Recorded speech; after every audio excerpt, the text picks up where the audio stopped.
Tamil screen review நண்பர்கள் அனைவருக்கும் என்னுடைய இனிய வணக்கம். மனிதனை அழிக்கக்கூடிய சில கிருமிகளை பற்றி இந்த காணொளி காட்சியில் நாம் பார்க்கவிருக்கின்றோம். பன்றிக் காய்ச்சல் உலகை உலுக்கிய ஒரு கொடிய காய்ச்சல்.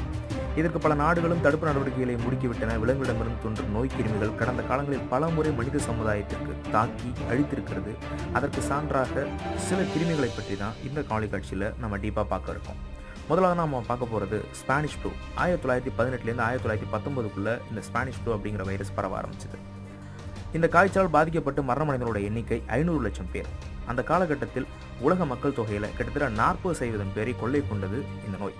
இது அதிகமாக இளம் வயதினரை தான் அதிகமாக தாக்குனுச்சு அப்படிங்கிறது ரொம்பவே குறிப்பிடத்தக்க வேண்டிய விஷயம்.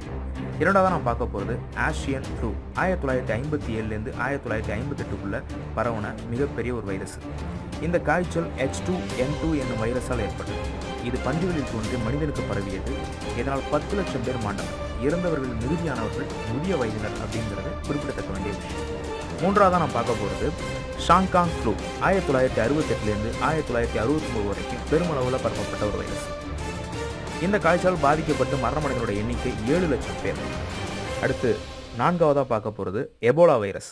கிட்டத்தட்ட சில நாட்களுக்கு முன்னாடி நம்ம செய்தித்தாள்களில் நியூஸ்லலாம் இந்த எபோலா வைரஸை பற்றி நம்ம பெருமளவு கேள்விப்பட்டிருப்போம். இது தோன்றியது பார்த்தீங்கன்னா 1976 ஆப்பிரிக்காவின் காங்கோ நாட்டில் போலேர் நதிக்கரையோரம் கண்டறிக்கப்பட்ட இந்த நோய் கிருமி குரங்கிலிருந்து மனிதனுக்கு பரவியது. இதுவரை பல்லாயிரக்கணக்கானோர் இறந்துள்ளனர் அப்படிங்கிறது இதுவரைக்கும் நமக்கு கொடுக்கப்பட்டிருக்கக்கூடிய ஒரு செய்தி. ஐந்தாவதாக நம்ம பார்க்க போகிறது HIV. 1981 பெருமளவில் பரவப்பட்ட ஒரு கிருமி.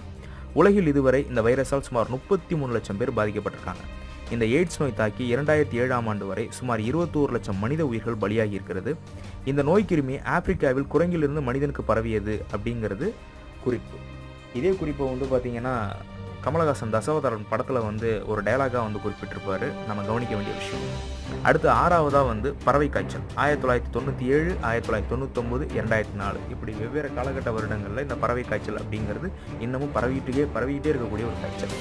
பறவைகளிலிருந்து முதலாக மனிதனுக்கு பரவியது. பல நாடுகளில் பரவிய இந்த காய்ச்சலினால் இதுவரை 257 பேர் இறந்திருக்காங்க அப்படிங்கிறது நிதர்சனமான விஷயம். ஏழாவதாக நம்ம பார்க்க போகிறது நிபா வைரஸ். 1998 இது மலேசியாவில் பன்றிகளிடமிருந்து மனிதர்களுக்கு பரவியது. 100கணக்கானோர் இதனால் வரைக்கும் இறந்துட்டாங்க. எட்டாவது நம்ம பார்க்க போகிறது சார்ஸ் வைரஸ். இதுவும் ஒரு குறிப்பிட்ட காலத்துக்கு முன்னாடி நம்ம நியூஸ் சேனலில் கேள்விப்பட்ட ஒரு வைரஸ் தான். இது பார்த்திங்கன்னா நமக்கு தெரிய 2003 ஆண் பூனைகளிலிருந்து மனிதனுக்கு பரவியதாக கருதப்படுது. இந்த நோய் கிருமி தாக்கினால் கடுமையான காய்ச்சல் உண்டாகிறது. இதனால் இதுவரைக்கும் 800க்கும் அதிகமானோர் இறந்துள்ளனர் அப்படிங்கிறது குறிப்பிட வேண்டிய விஷயம். மேலும் இது போன்ற பல தகவலை நீங்கள் தெரிந்து கொள்ள நம்முடைய தமிழ் ஸ்கிரீன் ரிவ்யூ யூடியூப் சேனலை சப்ஸ்கிரைப் செய்யுங்க. நன்றி, வணக்கம்.